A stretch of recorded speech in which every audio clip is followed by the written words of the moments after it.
శ్రీ సచిదానంద సమర్థ సద్గురు సాయినాథ్ మహారాజుకి జై. ముందుగా సాయి భక్తులందరికీ నమస్కారం అండి. వీడియో చూస్తున్న ప్రతి ఒక్కరిపైన ఆ సాయినాథుని ఆశీస్సులు ఉండాలని, బాబా గారి భక్తులందరూ ఎప్పుడూ కూడా ఆనందంగా సంతోషంగా వారి జీవితాన్ని గడపాలని మనస్ఫూర్తిగా కోరుకుంటూ ఈ వీడియో స్టార్ట్ చేస్తున్నాను ఫ్రెండ్స్. ప్రతిరోజు సాయంత్రం కూడా బాబా గారి బిడ్డలందరూ ఆ తండ్రి సందేశం కోసం ఎదురు చూస్తూ ఉంటారండి. ఎందుకంటే ఆ తండ్రి మాటలు వింటే అదొక ధైర్యం, అదొక ఆనందం, అదొక మనశ్శాంతి. ఆ రోజు ప్రశాంతంగా నిద్రపడుతుంది. ఉదయాన్నే కూడా అదే ఆనందంతో, అదే సంతోషంతో లేస్తాం. తరువాతి రోజు కూడా ఆ రోజుటి ప్రభావం ఆ తరువాత రోజు కూడా ఉంటుంది. ఏ పని చేసినా సరే అందులో విజయం సాధించడానికి ఎక్కువ అవకాశాలు ఉంటాయి. అందుకే ప్రతిరోజు రాత్రి బాబాగారి సందేశం వినడం చాలామందికి అలవాటుగా మారిపోతూ ఉంటుందండి. అలాంటి తన బిడ్డల కోసం ఈరోజు సాయంత్రం కూడా బాబాగారి చక్కటి సందేశాన్ని అయితే తీసుకొచ్చారు ఫ్రెండ్స్. ఈ సందేశంలో బాబాగారు ఈ విధంగా చెప్తూ ఉన్నారండి. బిడ్డ, రేపు మీ ఇంట్లో ఊహించని అద్భుతం జరగబోతోంది. నా ఆశీర్వాదంతో ఒక తీయని వార్త వినబోతున్నావమ్మా. అవును బిడ్డ, నీ మనసు ఎంతో స్వచ్ఛమైనది. ఆ విషయం నాకు తెలుసు. ఇప్పుడు నీ బాబా చెప్పేది పూర్తిగా విను. నీ మనసు ఇంకా ఇంకా ఆనందంగా ఉంచుకునేందుకు ప్రయత్నం చేయి. చూడు తల్లి, నా భక్తులైన మీ అందరినీ కాపాడటానికి స్వయంగా నేనే మీ దగ్గరకు రాలేకపోయినా సరే, వారి అవసరాలకు అనుగుణంగా కొన్ని సందర్భాలలో మారు వేషంలో కూడా నేను మీ దగ్గరకు వస్తాను. అవును బిడ్డ, అలానే నీకు వచ్చే అన్ని ఆపదల నుంచి నేను నిన్ను రక్షించుకుంటూనే ఉంటానమ్మా. నువ్వు ఒక్కసారి మనసు పెట్టి గమనిస్తే నీకే తెలుస్తుంది నేను ఎన్ని పర్యాయాలు నిన్ను రక్షించుకున్నానో అని. నువ్వు నీ కష్ట సమయంలో నన్ను పిలిచిన వెంటనే సమయానుగుణంగా నేను స్పందించలేదనో, లేకపోతే నీ కష్టాలకు పరిష్కారం చూపలేదనో నా మీద కోపంగా ఉన్నావు కదా. నా బాబా నాకు ఏమీ చేయడం లేదు, అస్సలు నన్ను పట్టించుకోవడం లేదని బాధపడుతూ ఉన్నా. అవునా తల్లి? నిజం చెప్పు ఈ తండ్రికి. కానీ అలా ఎప్పుడూ అనుకోకు. ఎప్పుడు కలలో కూడా అలా అనుకోకు బిడ్డ. ఏంటి బాబా, కోపంగా ఉన్నారా అని అంటున్నావా? లేదు తల్లి, నాకేమీ కోపం లేదు. నా బిడ్డవైన నీ మీద నేను ఎలా కోపం తెచ్చుకుంటాను చెప్పు. ఒక తల్లి కానీ తండ్రి కానీ తన బిడ్డలపై ఎందుకు కోపగించుకుంటారో తెలుసా? అది కేవలం మీకోసం మాత్రమే. మీకు మంచి బుద్ధిని ఇవ్వాలను, లేకపోతే మిమ్మల్ని మంచి దారిలో నడిపించాలను, లేకపోతే నీ తప్పు ఒప్పులను దండించడానికే తల్లిదండ్రులు కోప్పడతారు. అంతే తప్ప మీపై కోపంతో మాత్రం కాదమ్మా. అర్థం చేసుకో తల్లి. అలానే నా బిడ్డవైన నీపై నాకెందుకు కోపం వస్తుందమ్మా? నాకు కోపం వచ్చిందంటే అది ఎందుకు వస్తుందో తెలుసా తల్లి? నా బిడ్డలందరినీ సరైన మార్గంలో ఉంచేందుకు మాత్రమే కొన్నిసార్లు మాత్రమే నేను దండిస్తాను. అంతేకాని నిజమైన కోపమైతే కాదు బిడ్డ. అప్పుడు కూడా నేను ఎంత బాధపడతానో నీకు తెలుసా అమ్మా? అది మాటలలో నేను చెప్పలేను. బిడ్డలు బాధపడితే వారికంటే ఎక్కువ బాధను అనుభవించేది తల్లిదండ్రులు మాత్రమే. నీ తల్లిదండ్రి స్థానంలో ఉన్న నేను మాత్రమే. అది నాకు తెలుసు. అంతేకాని నా బిడ్డలను నేను అస్సలు వదులుకోనమ్మా. ఎంత కోప్పడినా చివరికి దగ్గరికి తీసుకునేది కూడా నేనే తల్లి. నా బిడ్డలందరినీ రక్షించుకోవడమే కదా నా మొదటి కర్తవ్యం. నీకు తోడు నీడగా ఎప్పుడూ నేనుంటానమ్మా. ఇకపై ఎప్పుడూ కన్నీరు పెట్టుకోకు. కనీసం ఇప్పటికైనా నన్ను, నా ప్రేమను అర్థం చేసుకో. నమ్ము బిడ్డ. అసలు ఇప్పటికే నువ్వు నీ కన్నీళ్లతో నాకు అభిషేకం చేసేస్తూ ఉన్నావు. ఇక చాలు తల్లి. ఇకపై నీ కంటి నుండి కారే కన్నీరు ఆనందంతో రావాలి తప్ప దుఃఖంతో కాదు బిడ్డ. నీ దుఃఖాన్ని మొత్తం అణుచుకో. ఆ దుఃఖాన్ని నేను అస్సలు చూడలేనమ్మా. నువ్వు ఇలా రోజు బాధపడుతూ కన్నీరు కారుస్తుంటే నీ సాయి మనసు ఎంత బాధపడుతుందో నీకేం తెలుసు తల్లి. నీకున్న కర్మల వలన, దోషాల వలన ఏర్పడినవి ఇప్పుడు నీకు జరుగుతున్నవి. నువ్వు ఎదగకుండా ఉండటానికి కొన్ని నీకు అడ్డుగా కూడా వస్తాయమ్మా. నిజానికి వాటిని ఆపడం ఎవ్వరి వల్ల కుదరదు. కానీ వాటి ప్రభావం ఎక్కువగా లేకుండా నేను చేయగలిగింది నేను చేస్తున్నాను. అందుకే నువ్వు అడిగిన కోరికలు తీరడానికి కాస్త ఆలస్యం అవుతూ ఉంది తల్లి. ఆలస్యం మాత్రమే అవుతుంది, కానీ ఆ కోరికలు తీరకుండా అలానే ఉండటం లేదు కదా. ప్రతి ఒక్కటి నెరవేరుస్తున్నానమ్మా. నీ కర్మఫలాలన్నీ కూడా 90% వరకు నేను అనుభవిస్తూ ఉన్నాను. నా బిడ్డవైన నీకు మంచి భవిష్యత్తును ప్రసాదించడానికి, నిన్ను ఆనందంగా ఉంచడానికి ఎన్ని సమస్యలను నా భుజాలపై మోస్తూ ఉన్నానో నువ్వు చూడలేవు తల్లి. కానీ బిడ్డ, నేను ఒక్క విషయం మాత్రం నీకు చెప్పగలను. ఇక నువ్వు అడిగిన కోరికలన్నీ కూడా నేను నెరవేరుస్తాను. ఇప్పటి వరకు ఎంతో కష్టకరమైన జీవితాన్ని నువ్వు, నీ కుటుంబం అనుభవించారు కదా బిడ్డ. ఇక చాలమ్మా. ఇక రాబోయే రోజులంతా నీకు సవ్యంగా, అనుకూలంగా మారబోతున్నాయి. అవును తల్లి, నువ్వు ఊహించని అద్భుతమైనటువంటి సంఘటన రేపు నీ ఇంట జరగబోతోంది. అది కూడా నీ సాయి తండ్రి ఆశీర్వాదంతోనే.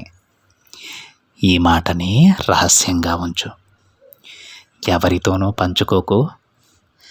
అలా పంచుకోవడం వల్ల నువ్వు అనుకున్న కార్యాన్ని నువ్వు సాధించలేవు తల్లి, విజయాన్ని పొందలేవు. నువ్వు నిరంతరం నా నామాన్ని పఠిస్తూ ఉండు. నువ్వు పిలిచే ప్రతిసారి సాయి సాయి అంటుంటే నేను ఎంత మురిసిపోతున్నానో తెలుసా అమ్మా.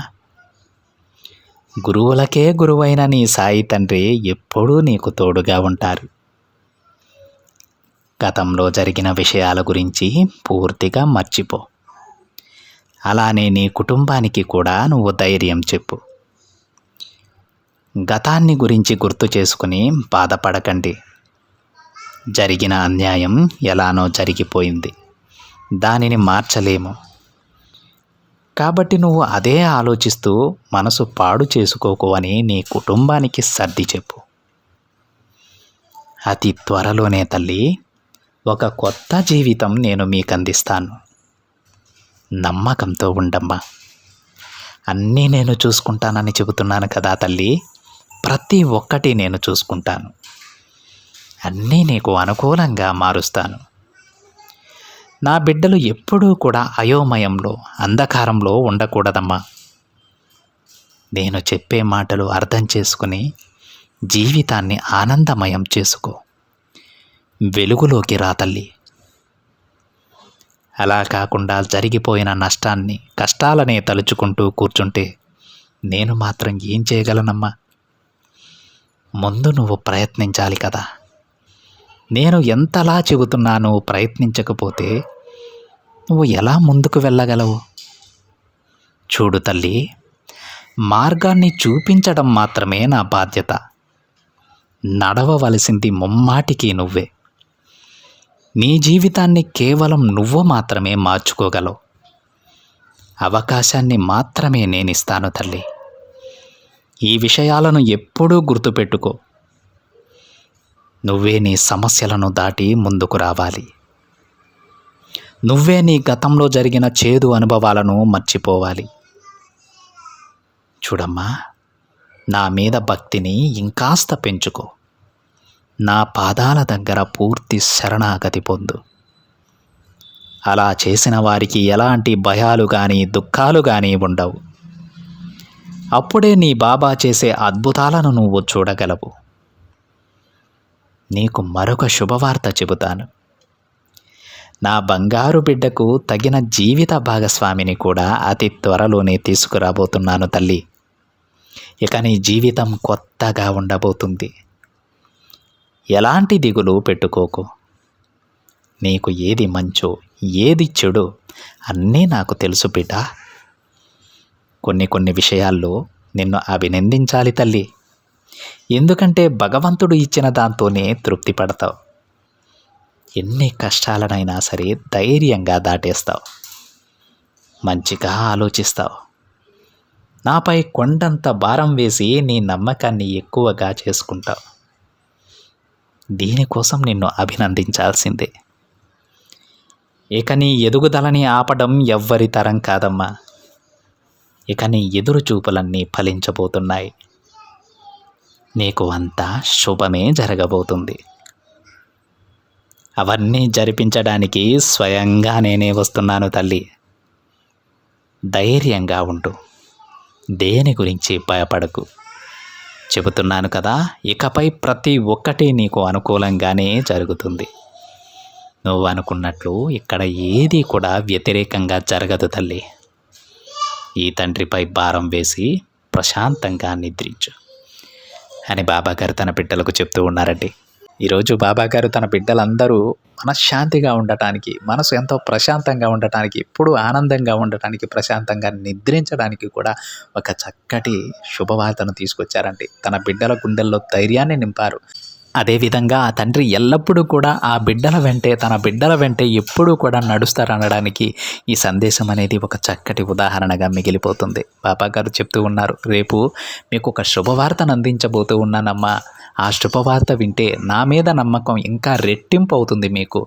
అందుకే రేపు ఆ శుభవార్తను స్వయంగా నేనే తీసుకువస్తున్నానని బాబాగారు చెప్తూ ఉన్నారు. మనం బాబాగారిని ఎక్కడెక్కడో వెతుకుతూ ఉంటాం. బాబాగారు ఈరోజు మా ఇంటికి వస్తా అన్నారు, రావట్లేదేంటి అని మనం ఎప్పుడు ఆలోచిస్తూ ఉంటాం. కానీ మనకు తెలియాల్సింది ఏంటంటే, బాబాగారు మనం ఎలా అయితే ఊహించుకున్నామో, బాబాగారు ఎలా ఉంటారని అనుకున్నామో, మనం సినిమాల్లో ఎలా అయితే చూసామో, మన బాబాగారి ఫోటో ఫ్రేమ్లో బాబాగారు ఎలా ఉంటారో చూసామో, అదే విధంగా వస్తారని కాదండి. బాబాగారు ఏ రూపంలో అయినా రావచ్చు. బాబాగారు నిజంగా ఆ తండ్రి యొక్క రూపాన్ని ధరించి మన ముందుకు వస్తే ఆ అద్భుతాన్ని మనం చూడలేం, ఆ ప్రకాశాన్ని మనం చూడలేం, మన కళ్ళు తట్టుకోలేం. అంత ప్రకాశవంతమైనటువంటి రూపం మా భగవంతునిది. భగవంతుని ఎప్పుడూ కూడా ఎవ్వరూ కూడా నేరుగా చూడలేరు కాబట్టే ఆ తండ్రి మారు రూపంలో వస్తారు. అది ఏ విధంగా అయినా మనకు దర్శనం ఇవ్వచ్చు. బాబాగారు రేపు మీ ఇంటికి వస్తున్నాను తల్లి అన్నారంటే తప్పకుండా వస్తారు. అది ఏ విధంగా అయినా, ఒక పురుగులాగానో, లేదంటే జంతువులాగానో, లేదంటే మనిషిలాగానో, ఏదో ఒక విధంగా మీ దగ్గరకు వస్తారు. తను చెప్పినట్టు మిమ్మల్ని చూసుకుంటారు. తన బిడ్డలు సంతోషంగా ఉన్నారా లేదా అని చూసుకుంటారు. వాళ్ళకి అందిస్తానన్నటువంటి శుభవార్తను అందించి వెళ్ళిపోతారు. అది ఏ విధంగా అయినా మిమ్మల్ని చేరుతుందండి. అందుకే బాబాగారు వస్తా అన్నారు, ఈరోజు నా దగ్గరకు రాలేదని మాత్రం ఎప్పుడూ కూడా అనుకోవద్దు. ఏ రూపంలో అయినా ఆ తండ్రి మిమ్మల్ని అనుగ్రహిస్తారు. ఆ తండ్రి ఆశీర్వాదం మీకు అందించే ఆ తండ్రి వెళ్తారు. అర్థమైందా? ఇక అందరూ, ప్రతి ఒక్క బాబా బిడ్డ కూడా రేపటి బాబాగారి రాక కోసం ఎదురు చూస్తూ ఉండండి. ఆ శుభవార్త వినడానికి సిద్ధంగా ఉండండి. ప్రతి ఒక్కరికి ఆ శుభవార్త చేరుతుంది.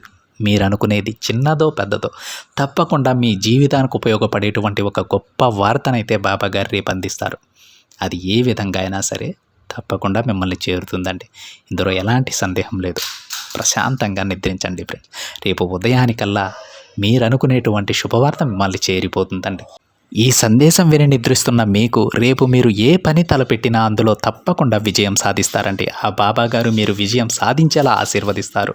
మీతో పాటు మీ కుటుంబాన్ని కూడా ఆ తండ్రి చల్లగా చూస్తారండి. మీ మనసులో ఇంకా ఏవైనా అనుమానాలు, అపోహలు ఉంటే ఇప్పుడే తీసి బయటపడేయండి. బాబాగారు మనతోనే ఉన్నారనేటువంటి నమ్మకంతో ఈరోజు నిద్రపోండి. రేపటి రోజున మీరు తప్పకుండా బాబాగారు ఏదైతే చెప్పారో ఆ అద్భుతాన్ని మీరు చూస్తారండి. అందులో ఎలాంటి సందేహం లేదు ఫ్రెండ్స్. ఇదంటే ఈరోజు బాబాగారి సందేశం. బాబాగారి సందేశం కనుక మీకు నచ్చినట్లయితే తప్పకుండా ఒక చిన్న లైక్ అయితే చేయండి ఫ్రెండ్స్. మరింతమంది మన బాబాగారి భక్తులకైతే ఈ సందేశాన్ని షేర్ చేయండి. మొదటిసారిగా ఛానల్ని చూస్తున్న వాళ్ళు తప్పకుండా సబ్స్క్రైబ్ చేసుకుని పక్కనే ఉన్న బెల్ ఐకాన్ని యాక్టివేట్ చేయండి. మరొక బాబాగారి సందేశంతో మరొక వీడియోలో కలుద్దాం. అంతవరకు ఓం సాయిరామ్.